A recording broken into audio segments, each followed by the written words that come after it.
Naranasan mo na ba na nagtatype ka ng mahabang mensahe tungkol sa totoo mong nararamdaman, pero binura mo rin ito bago mo papindutin ang send? Yung mga nagtatanong kung okay ka lang, tapos mabilis kang sumagot ng, oo, okay lang ako, kahit hindi naman talaga. Kung pamilyar sa'yo yan, malamang nararanasan mo ang psikolohiya ng mga taong sanay magtago ng nararamdaman. Ang mga tinatawag na secret keepers. Hindi naman nila gustong maging misteryoso. Kadalasan, gusto lang nilang maprotektahan ang sarili. Marami sa kanila ang natutong kapag magbukas ka ng damdamin ay pwedeng humantong ito sa panghuhusga, pagtanggi o hindi pagkakaintindihan.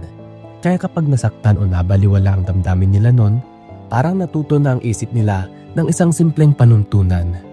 Mas ligtas ang manahimik. Hanggang sa kalaunan, nagiging normal na lang ang pananahimik kahit mabigat na sa dibdib. Isa sa pinakamalaking dahilan kung bakit nagtatago ng nararamdaman ang mga tao ay ang takot na maging pabigat. Madalas inuuna ng mga secret keepers ang kapakanan ng iba bago ang sarili nila. Iniisip nila na baka maliit lang ang problema nila o masyadong mabigat para ipasa sa iba. Sa psychology, tinatawag itong emotional minimization. Yung pagmamaliit mo sa sarili mong pinagdadaanan para hindi mag-alala ang ibang tao. Nakakatawa pero totoo, sila pa kadalasan ang pinakamagaling makinig. Sila yung kaibigang takbuhan kapag may problema ka. Pero bihira nilang hayaan ang sarili na humingi ng tulong. May isa pang dahilan kung bakit nahihirapan silang magbukas. Ang takot na masira ang imahe nila. Lahat tayo may role na ginagampanan. Ang matatag, ang masayahin, ang mapagkakatiwalaan. Ang taong parang laging okay. Pakiramdam nila kailangan nilang panindigan ang role na iyon sa lahat ng oras.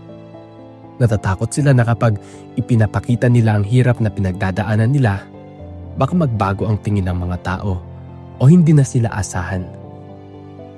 Para sa kanila, nakakatakot isipin na makita bilang mahina o vulnerable. Kaya kahit pagod na sila sa loob, patuloy pa rin silang gumingiti at nagpapatuloy.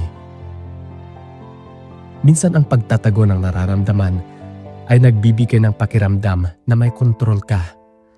Kasi ang pagiging vulnerable ay nangangailangan ng tiwala at ang pagtitiwala ay nangangahulugang tanggap mong hindi mo makontrol kung paano tutugon ang ibang tao.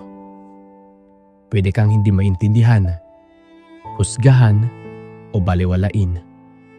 Kaya mas pinili nilang itago ang lahat. Dahil pakiramdam nila, mas ligtas iyon. Pero may kapalit ang proteksyong ito. Ang pader na nagpoprotekta sa kanila mula sa panghusga ay siya ring humaharang sa tunay na koneksyon. Sa paglipas ng panahon, pwede silang makaramdam ng matinding lungkot kahit napapaligiran ng mga tao. Ito ang tinatawag na emotional loneliness. Yung pakiramdam na hindi ka talaga kilala ng kahit sino. Dahil ang tunay na koneksyon nangyayari kapag nararamdaman mong nakikita ka at nauunawaan ka. Hindi lang basta may kasama ka.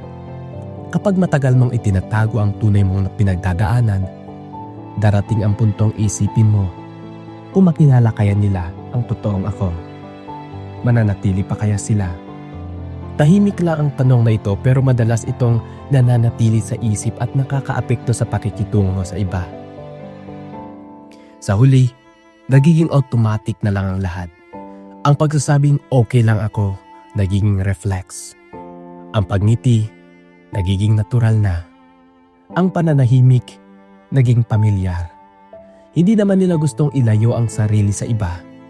Pinoprotektahan lang nila ang sarili sa paraang alam nila. At kadalasan, ang mga taong mukhang pinakamalakas ay sila rin ang mga natutong dalhin ang kanilang pinagdadaanan ng tahimik.